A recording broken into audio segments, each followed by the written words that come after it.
he was always lurking around my door all the time. He was always coming up. He'd knock on the door, or he'd stop and he'd poke his head in and he'd say, "Hey, how are you doing?" "I'm fine. How are you?" And then I closed the door. He got mad and did his little wind up, and then... Welcome to the Classroom Brew podcast.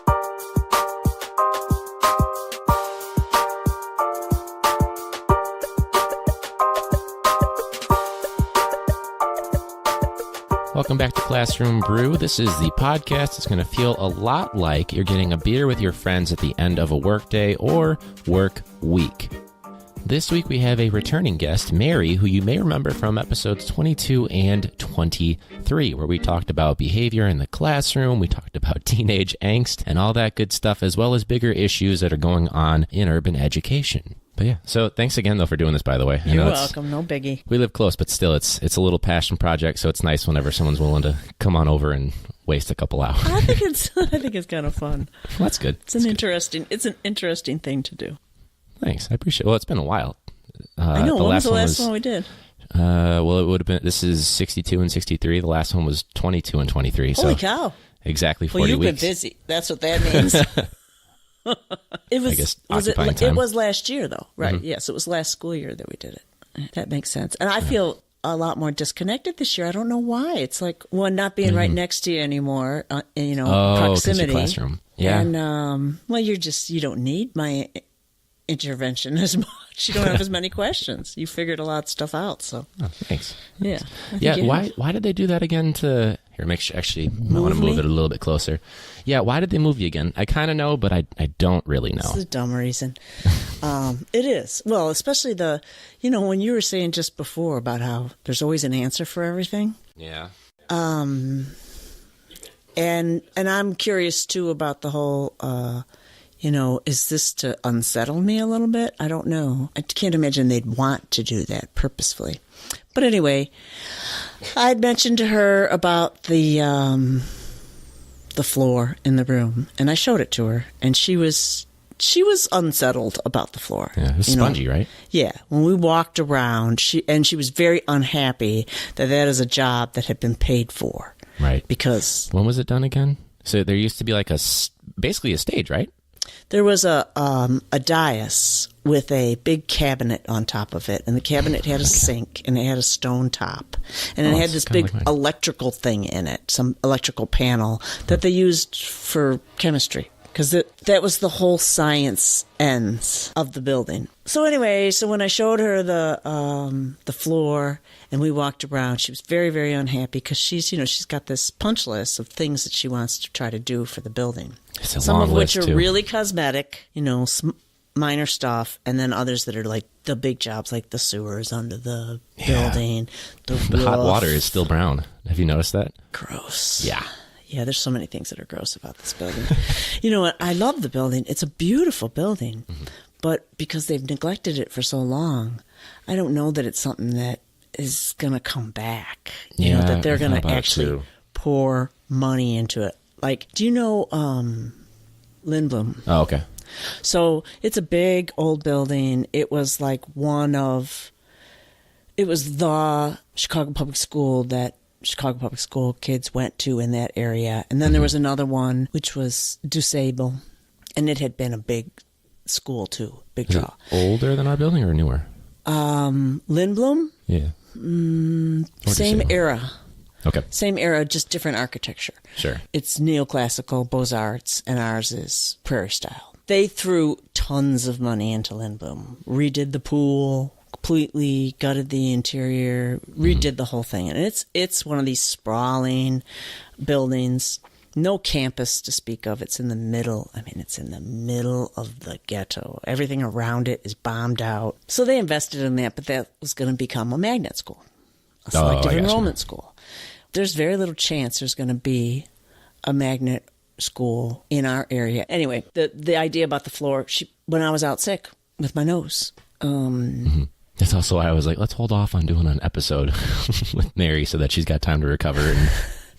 Well, that was weird, is that I didn't anticipate being out that long. My doctor didn't really prep me right. And then she tells me that I have to move out of my room while I'm out sick. Yeah. And so when I came back, I not only had to deal with, just coming back actually kind of prematurely, but then having to move all my crap and not one bit of help. Is it permanent? Or, because I remember when you were out, I assumed they were just trying to kind of like big schoolhouse room, like let's just put them in a room there's already a staff member there so that they don't have to worry about going to your class. And I didn't know that it was because the floor is unsafe, but... The floor isn't really unsafe. I mean... It's just spongy. It's spongy. So you were in there for 2 years like that, It needs repair, yes, because it was done in a poor manner in the first place. But I think what it allows her to do is to schedule the repair without any worry of me having to vacate the premise or to move my stuff, although I still have a ton of stuff in there because it's been nonstop since I came back. I mean, I haven't had any time to... Do you like that room better than your new one, or...?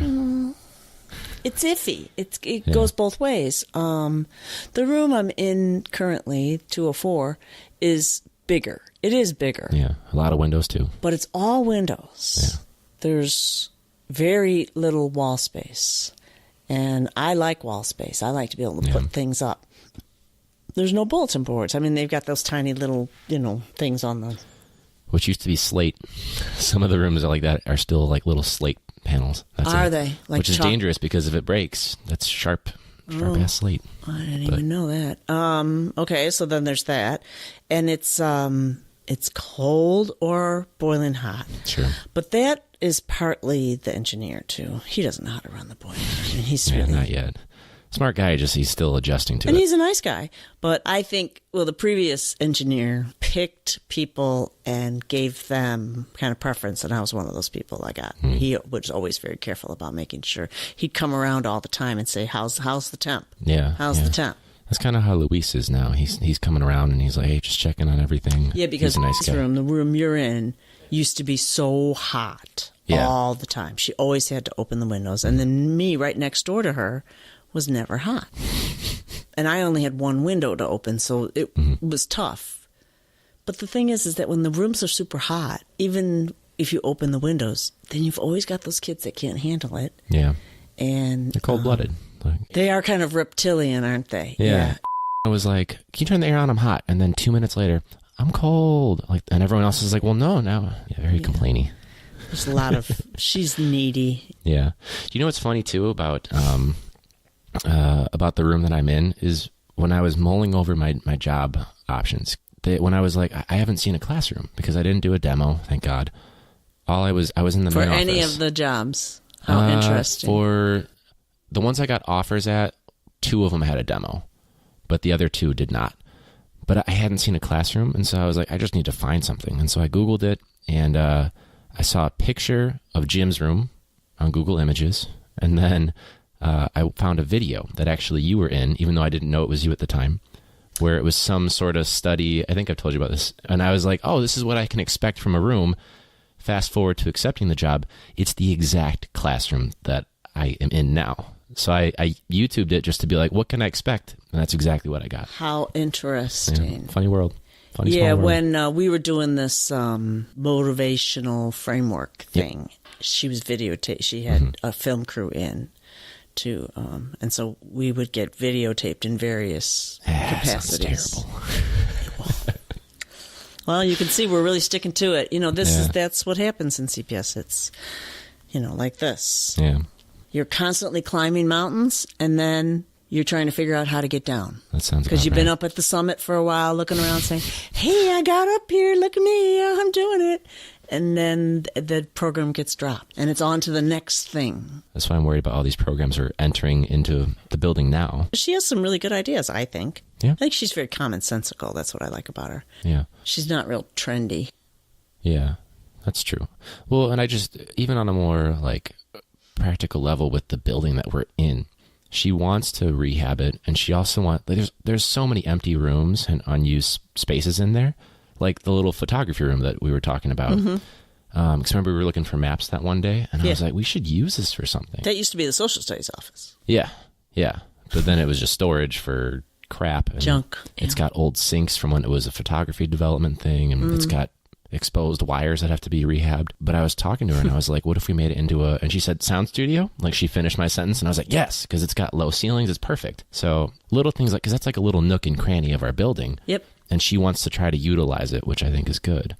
I agree. But I think that, all the changes she's made have been positive, and there were things that the previous principal didn't do. I mean, she didn't paint the lockers, even though they were getting kind of dingy looking, and there was... That's my favorite addition from the summer, by the way. Me too. Uniform colored lockers, because it just didn't look good before. Like, let's separate our school by using colors on the lockers. Like, what does that sound like? Like, that's not a good idea at all in an inner city school to suddenly distinguish based on colors and designs on lockers. Who was I speaking to recently about the fact that our building is shared by a charter school, and they were shocked.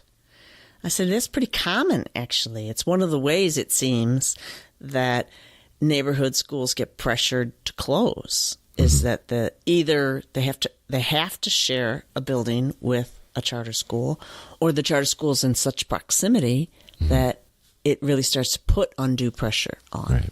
And that's why it's such a big deal like, they were really talking about the presence of more charters opening up around us and throughout the whole city with the new union delegate, since April's stepping down, which I was surprised when you walked in that you didn't feel like jumping on that opportunity. I feel like you'd be the perfect person to be the union delegate? Yeah, because you know enough about everything. And I didn't want to work with... Oh, the guy the problematic guy. I couldn't work with him. But you didn't want to jump on that opportunity. I don't need any more stress in my life. I don't need to add him. I mean, if I was working with somebody who was, I don't know, reminds me of a lot of South Side guys I know. Okay. He's a hardworking guy, and he put in his years. But, when you listen to him speak, he's very South Side. He's got that strong Chicago accent. And most times he works with people who are really needy or who are just people-pleasing kind of people. He wouldn't say or do anything really to offend anybody. But at the same time, doesn't get much done. Kind of ineffective. But, if you were thinking about helping somebody out, really helping somebody out, these are your strengths, these are your weaknesses. She was smart.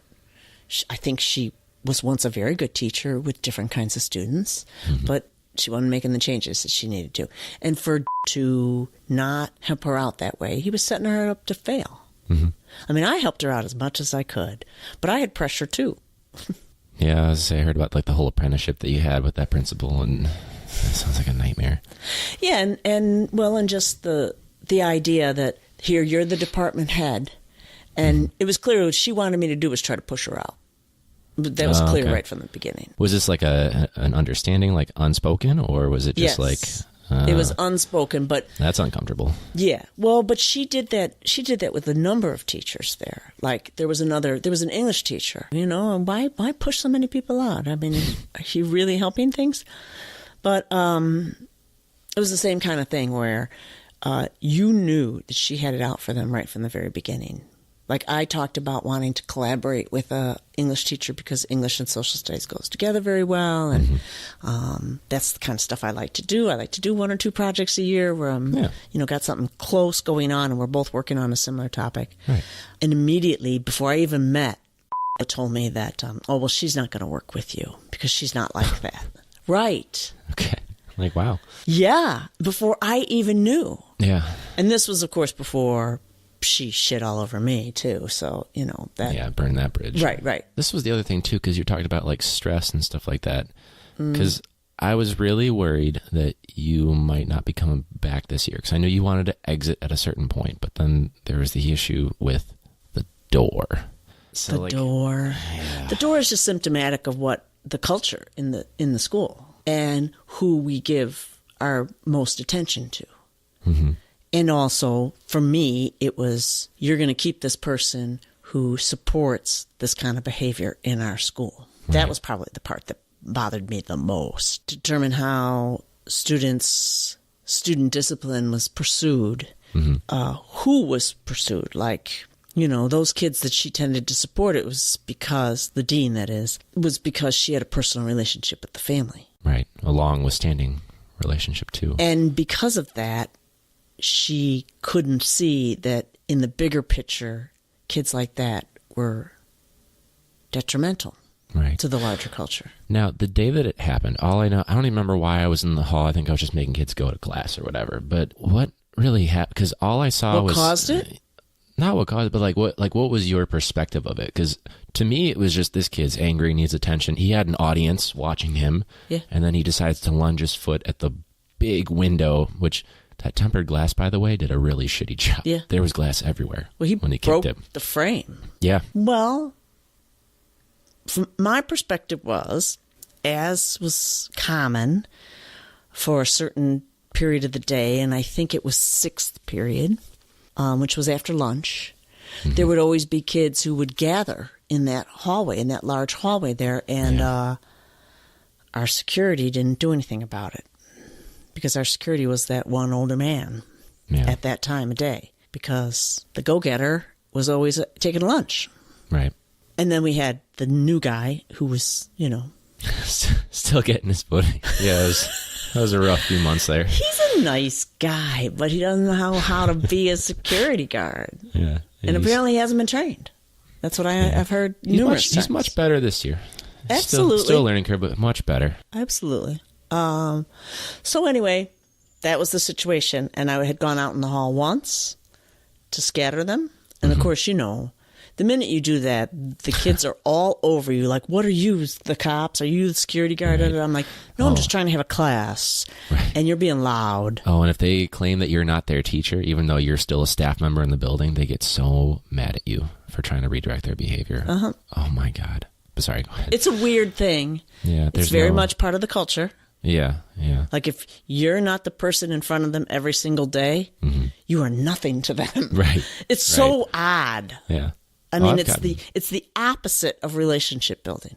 Right. Like, I'm actually saying hello to you because you were my student last year, and I want to know how you're doing. Right. And, like, sometimes you'll get a good response. Who is it? You don't have this kid, surprisingly, this year. I've got him. Oh, you do? What do you have him for? U.S. He's in CTT. Oh, he has horrible behavior. He's okay one-on-one, generally. Yeah, you have if he has a crowd at all, he loses his mind. The best work I've gotten out of him is when there's a field trip or two during the day, and I can sit down with him at a table with no one else, give him 2 tasks to do, and I'll say, I'll be back in 2 minutes. And he does it. A small setting is what would really help him. Yep. But I can't do that if I've got 32 in a room.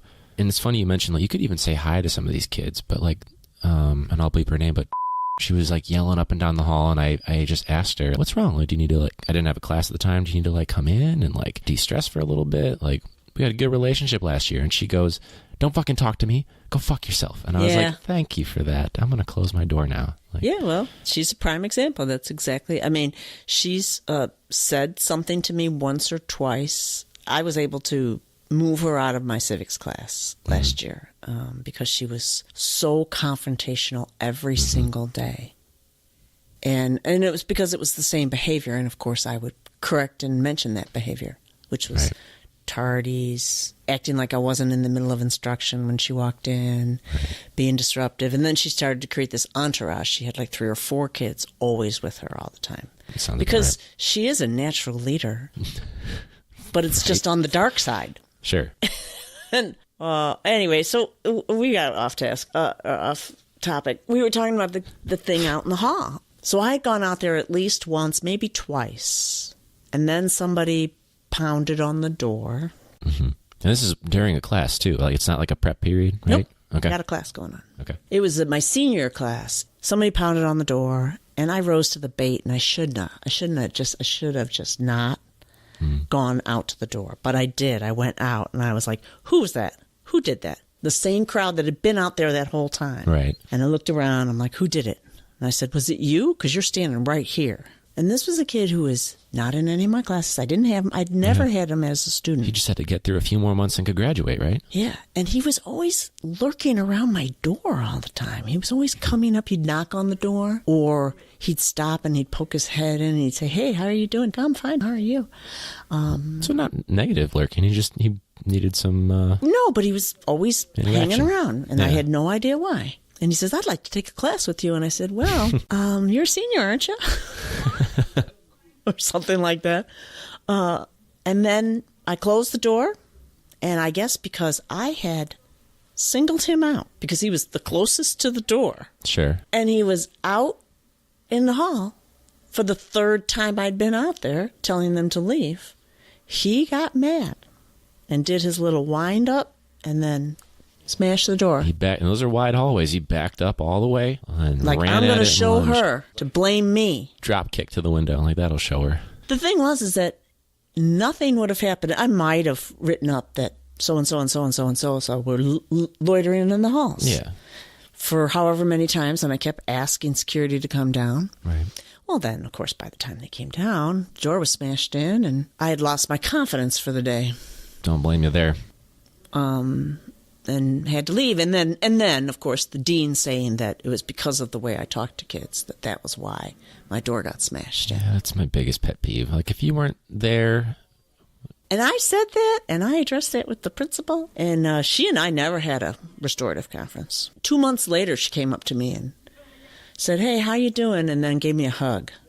All right, sorry. We're rolling again. Okay. So sorry, listeners. We've got apparently construction and talkative people going right by the studio. So all the more reason to move by the time my lease is up next year. But anyway, so yeah, I remember that too. And I was in the old lounge at the time and people were talking about it. And that was my thing too, is that they weren't there. I don't even remember what they were saying, but they were trying to make up what was said conversationally. And my thing was, hey guys, I was within about 5 feet. I didn't hear any of that.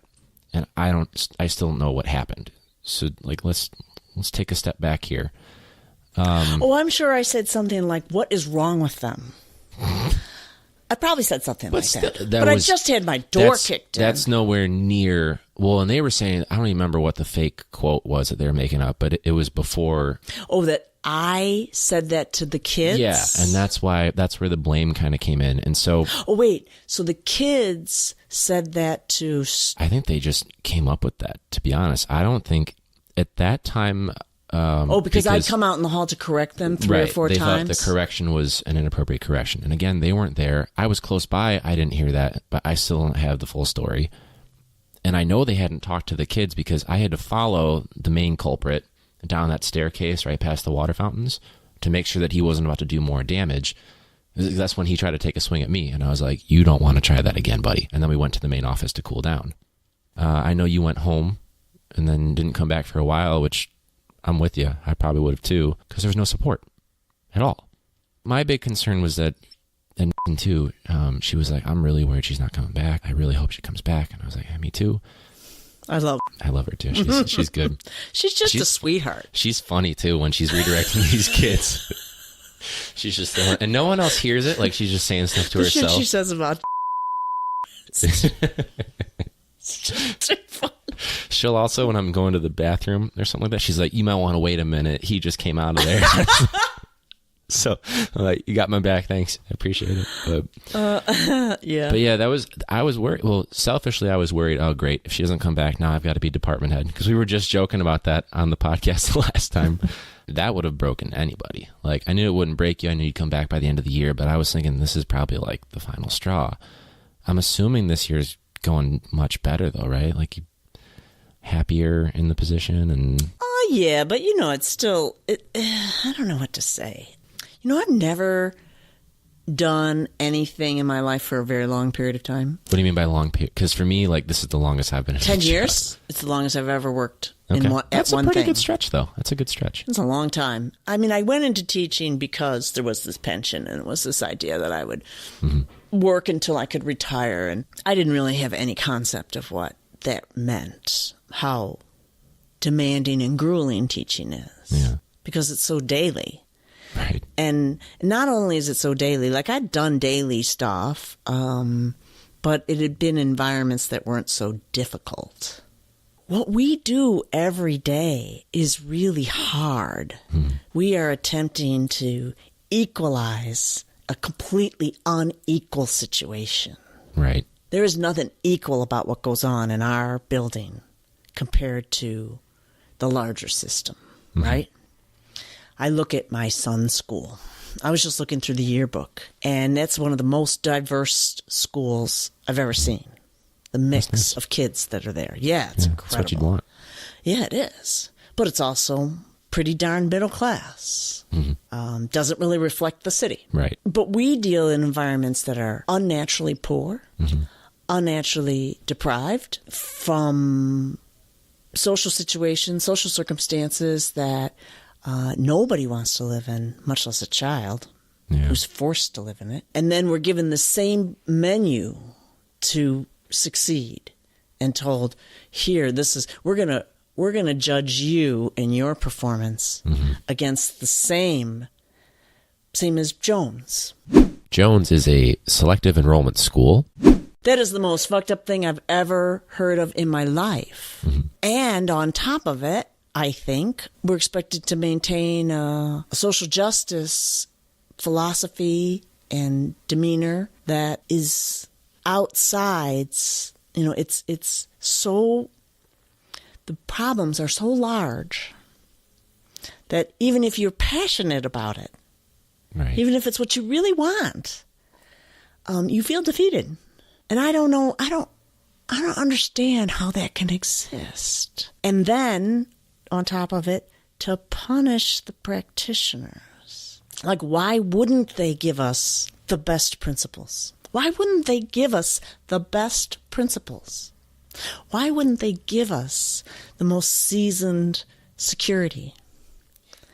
Why wouldn't they give us access to what is the best practices or the best materials even? Right. Why do we have to scrounge for fucking everything? Why do we have to do donors choose to get our kids out of the building, even though it's mandated that we get our kids out of the building? I don't, it's just, that part just baffles. Well, we were talking, as I had Justin on, who's security, and he used to be a part of like a gang intervention unit before we worked at the school. And he was like, I couldn't believe that has like nothing. We don't really have counselors for like trauma. We've lost in the past 2 years 2 kids to gun violence, maybe 3. Probably more.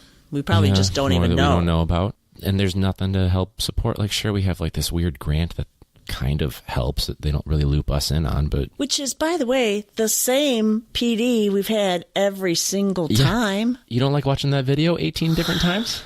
I wish my teacher knew. I texted a buddy of mine who teaches in California. He's like, yes, I've seen that damn video at least 25 times in the past 2 months. Like, well, and the one with the football, with the race. I've seen take that a step one forward, take a step forward, take a step forward. 3 times. Yeah, that one's getting kind of No, old. I mean, it's a good video. It's a great video. For those who haven't seen it, I get it. Which, by the way, terrible wait time from those PDs. Do you have any questions? Great. And then move on. Well, because everybody's rushed for some reason.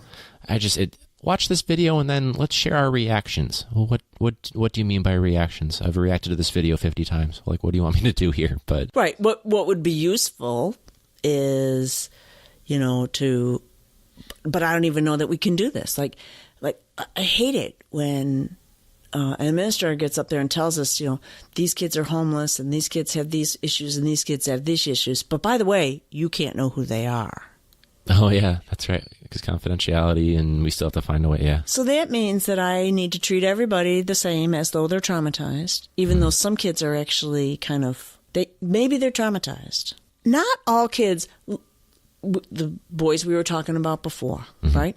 Okay, so they're both from the same family, purportedly suffering whatever the same trauma issues are. Right. And yet completely different. Demeanor and just their reactions to things are completely different. And granted, they're 2 individuals.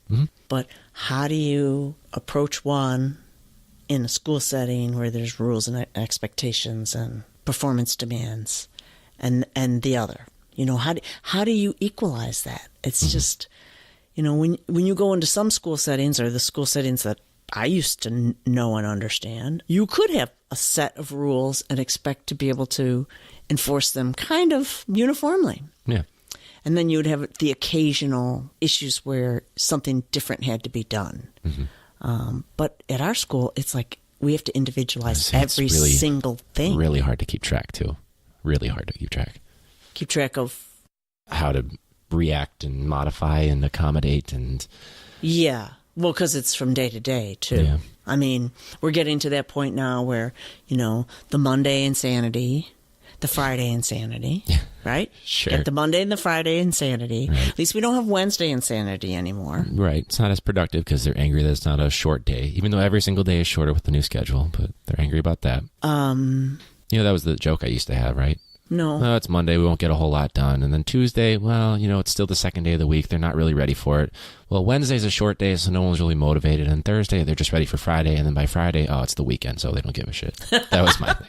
But that was just my cynicism. But that was not untrue. I do find Tuesday, Wednesday, Thursdays like the productive days. Yeah. And Mondays are calming them down. Yeah, honestly.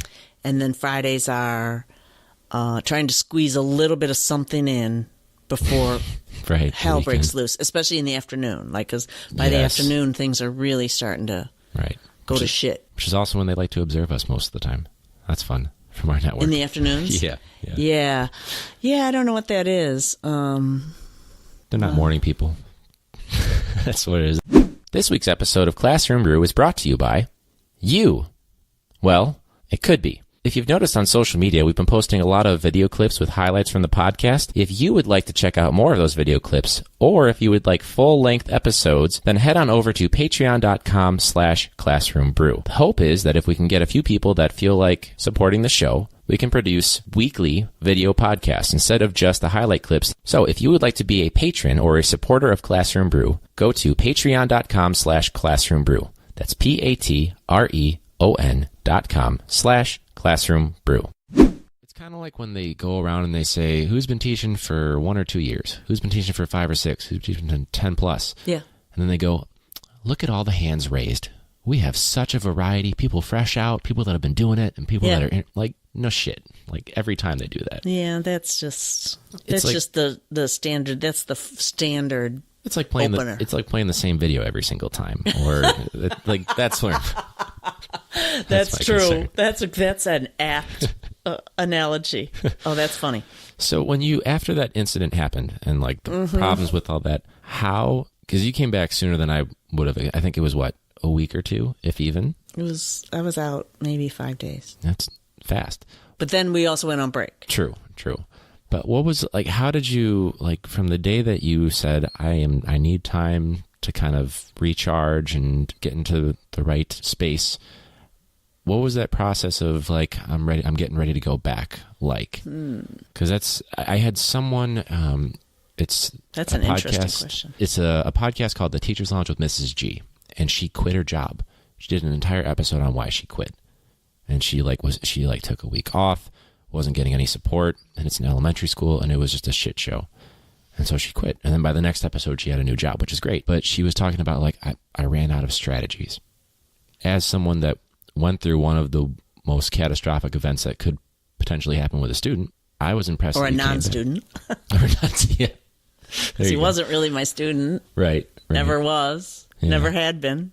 I had no relationship with them. Yeah, that was my first interaction with him too. All I knew was I'd see his name in disciplinary write-ups a lot. Mm-hmm. Usually for loitering in the halls. Not that I was not prejudging. I got to put that out there. I wasn't. Well, especially in the moment too. You're not thinking, oh, this is from the write-up from 2 weeks ago. No, absolutely not. I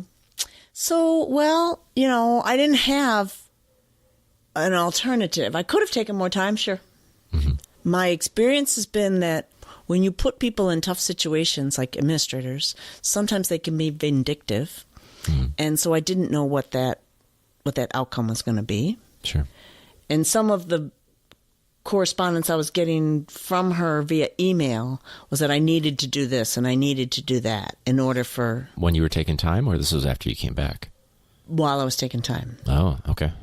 Didn't know about that. Because I had to write it up, right? And they had to hear it from me. So that suggests they were hearing it from others. Right. Who weren't really even part of it. Which I guess is a good thing that she wanted to hear from you. It's just maybe the timing wasn't the best. Yeah, and I wrote it up. And that was a little therapeutic, writing it up. Yeah, you can process. Probably should have taken a little more time. Because I just wasn't feeling like I was... I wanted to see something change in what we did in the school, and I didn't see any effort being made towards that. I just feel like I've I'm done being useful. I just don't know that and somebody else told me this too. One of my favorite student told me that I just don't get students. Which I saw that there was a restorative in Logger. Did that go well? Mm-hmm. It did. That's good. It did. So it's a hard environment to work in. And I know, oh, pity me. Oh, I'm getting paid well. And I feel like, they don't get me. Well, it's true. It's true. And I'm at the point where I'd rather be doing something else because I don't feel like I'm that effective.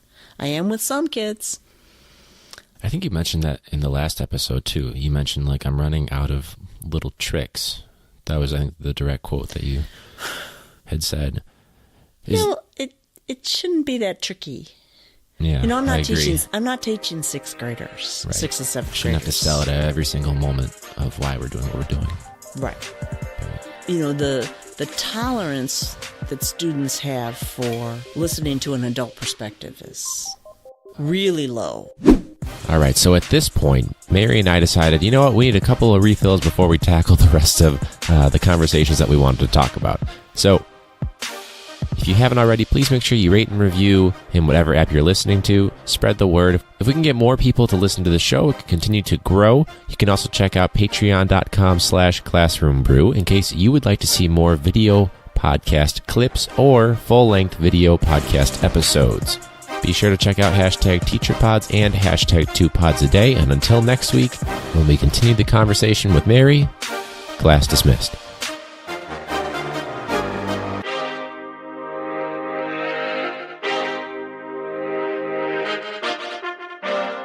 Classroom Brew can be found on iTunes, ApplePodcasts, StitcherRadio, iHeartRadio, TuneInRadio, Spotify, and any other place you listen to your favorite podcasts.